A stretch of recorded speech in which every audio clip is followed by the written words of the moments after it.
teacher, Diane Banaj Roshi, she taught that Zazen is very much a body-based practice. It's very important if we're going to embark on the practice of shikantaza that we be fully in touch with our bodies. Things that we can do prior to sitting is some very simple stretches. For example, bringing our head towards one knee and then back up, bringing our head towards our other knee and then back up, coming forward, rounding our back a little bit, and then coming back up, lifting our chin, opening up our rib cage,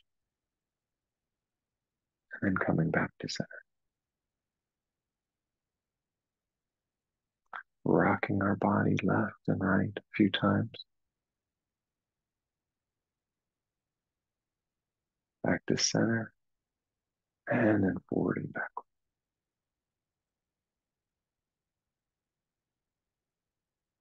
And one other, there's no end to the movement and stretching and yoga. There's no end to that.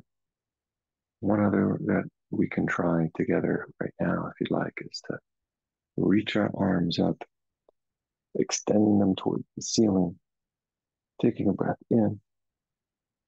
On the exhale, bringing our elbows behind the back, open up our rib cage. Opening up the rib cage. And then placing our palms in our lap, palms up, thumb tips lightly touching. And then settling into our body. We come into our physical body. We come home to our physical body.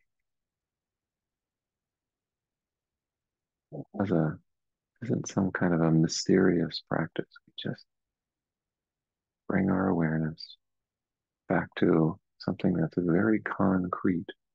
And that is the sensations that we feel in our body.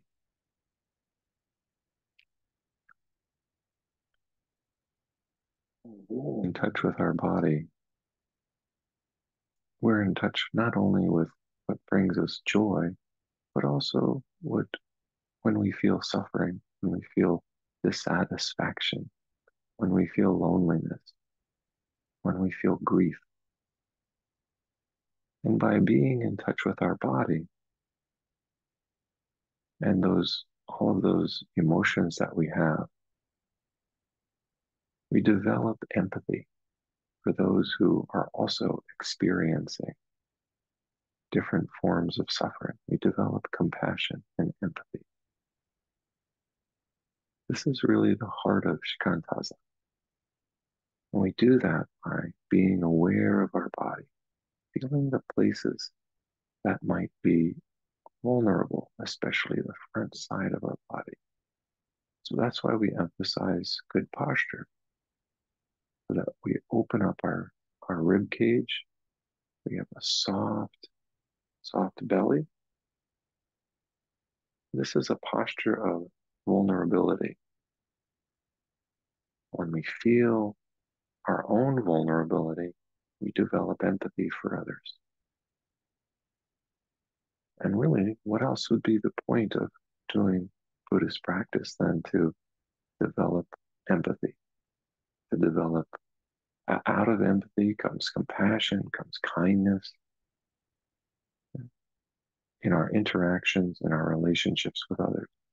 And so if we can feel that in our physical bodies when we're sitting, then we can start to also practice being gentler in our relationships.